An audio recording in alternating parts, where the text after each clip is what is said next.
juda ham sabrli va xotirjam bo'lish kerak. Iloji bo'lsa ota-onaning rolini o'chirib qo'yish kerak. Sen narkomanmisan, shu darajada bo'lib ketdingmi, ota-onamni kuydirib yuborsan degan gaplarni ishlatish umuman kerak emas. Ko'z har doim sotib qo'yadi. Geroin iste'mol qiluvchi odamlarda kuzatiladi.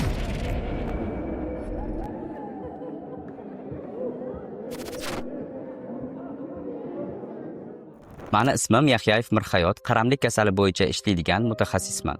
Hozirgi kunda reabilitatsiya markazida konsultant-adiktolog bo'lib ishlayman. Narkomaniya, igromaniya, alkogolizmga chalingan bemorlar bilan shug'ullanaman.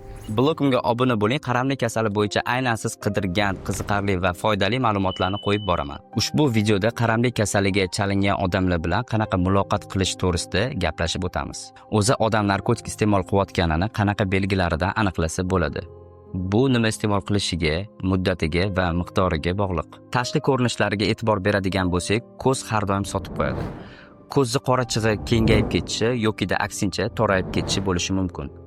Haddan tashqari ozib ketishi yokida semirib ketishi bo'lishi ham mumkin. Burun tez-tez oqishi, burun bitishi va burni tortishi, birdaniga energichnik bo'lib ketishi yokida aksincha lanchlik paydo bo'lishi. Ruhiy holatiga keladigan bo'lsak, kayfiyat o'zgaruvchanligi, haddan tashqari kayfiyat yaxshi bo'lib ketishi yokida aksincha tushkunlikka tushib, g'amgin bo'lib qolishi. Sababsiz qo'rquv, vahima, doim gumonda bo'lishi yokida kimdir uni kuzatayotgandek o'zini his qilishi. Ijtimoiy holati odamlardan uzoqlashib ketishi, yolg'izlikni afzal ko'rishi, shubhali do'stlar paydo bo'lishi, qarzlar ko'payib ketishi, ishga bee'tiborli bo'lish, oilaga va yaqin do'stlarga bo'lgan qiziqishi yo'qolishi, yolg'on gapirish ko'payib ketishi, aldov, manipulyatsiya qilishi, ya'ni o'zgalarni rahmini keltirishi, bu hammasi qaram insonlarda kuzatiladi. Fiziologik holati bu ishtaha o'zgarishi, haddan tashqari ochlik yokida aksincha umuman ishtaha yo'qligi, uyqu rejimi buzilishi, uyqusizlik yokida aksincha uzoq muddat uyquda yotishi, ko'ngil aynishi, qusish va ich ketish bular ko'proq geroin iste'mol qiluvchi odamlarda kuzatiladi. O'zi qaram insonlar bilan qanaqa gaplashish kerak? Bu oson emas, chunki ularning ruhiy va jismoniy holati o'zgaruvchan bo'ladi.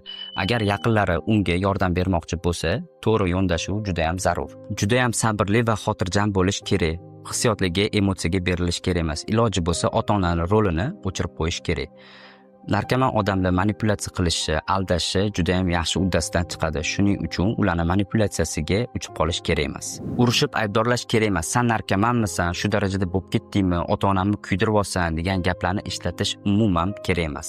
Chunki bunaqa tondagi gaplar unda aybdorlik hissini uyg'otadi. Aybdorlik hissi bu qayta borib iste'mol qilishiga sabab bo'ladi. Buning o'rniga men seni yaxshi ko'raman, nima bo'lgan taqdirda ham men sen bilan birgaman degan gaplarni ishlatib qo'llab-quvvatlash kerak. Pul bermaslik kerak, ko'chadagi muammolarni, qarzlarni yopib bermaslik kerak, chunki u bemas'uliyat bo'lib qoladi. Uni o'rniga men yordam beraman, qachonki sen davolansang degan pozitsiyada qattim turish kerak.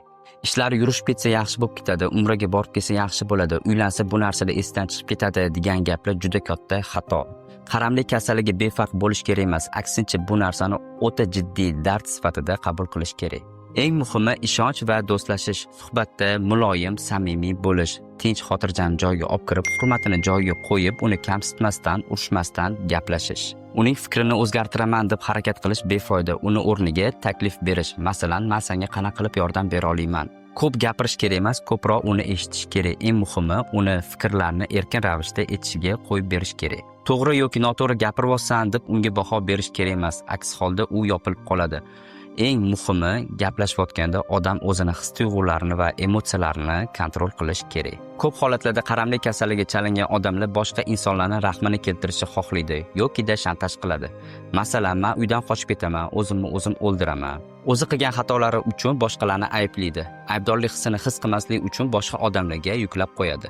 Qaram odamlarning qaysi gaplari uni yordamga muhtojligini bildiradi. Birinchisi bu сопротивление, ya'ni qarshilik ko'rsatish. Menga hech qanaqa lecheniya kerak emas, men o'zim chiqib keta olaman degan gaplar. Ikkinchisi bu отрицание, ya'ni muammoni inkor qilish. Yo'q, men qaram emasman, men narkoman emasman, men o'tirib qolmaganman. Uchinchisi bu haddan tashqari va'dabozlik, ya'ni o'zini oqlash uchun hamma narsani qo'shib qasam ichish. Bunday holatlarda ko'pchilikning qiladigan xatolari bu uyda o'zboshimchalik bilan davolash, boylab qo'yish, uyga qamab qo'yish, haddan tashqari kontrolni kuchaytirib borish. Buni oqibatida bor muammoni yana ham kattalashtirib yuborishga sabab bo'lishadi. Bunday holatlarda qaram insonlarning yaqinlari kuchli bir panikaga tushib qolib, nima qilishni bilmaydi. Eng to'g'ri yechim bu narkolog, psixiatr va adiktologga murojaat qilish bo'ladi. O'zi qaram insonlar bilan qanaqa ishlanadi? Birinchi tez yordam bu detoksikatsiya, ya'ni qonni tozalab, lomkalardan chiqarib olish. Ikkinchi etap bu reabilitatsiya, ya'ni shaxsiyatini qayta tiklab, yangi odatlar o'rgatish. Uchinchi etap bu ijtimoiy hayotga tayyorlash. Qaram insonlar narkotik iste'mol qilgani oqibatida to'rt taraflama buzilish paydo bo'ladi. Shu buzilishlar tiklanmaguncha inson yana qaytib boradi iste'mol qilishga. Birinchisi bu biologik buzilishlar, jigar, pochka, o'pka, shunga o'xshagan organlar. Ikkinchisi bu psixologik, emotsiyalari, his-tuyg'ulari, asab tolalari. Uchinchisi bu ijtimoiy sferasi, qarz ko'payib ketishi, yolg'on gapirishlar va o'rtadagi munosabatlar. To'rtinchisi bu ma'naviy buzilishi, dinga bo'lgan e'tibori va o'zini qadriyatlariga bo'lgan e'tibor yo'q bo'lib ketishi. Men adiktolog mutaxassis sifatida shu qaramlik kasaliga chalingan insonlarni 4 ta buzilishini tiklashda yordam beraman. Hozirgi paytda offline, onlayn kurslari yo'lga qo'yilgan. Ma'lumotlar sizlarga foydali bo'lgan bo'lsa, like bosing, fikringizni kommentariyada qoldiring, hamma savolingizga javob beraman. Bu video boshqalarga ham manfaatli bo'lishi uchun qaramlik kasalidan qiynalayotgan tanishinglar bo'lsa, ularga ham jo'natib qo'yinglar.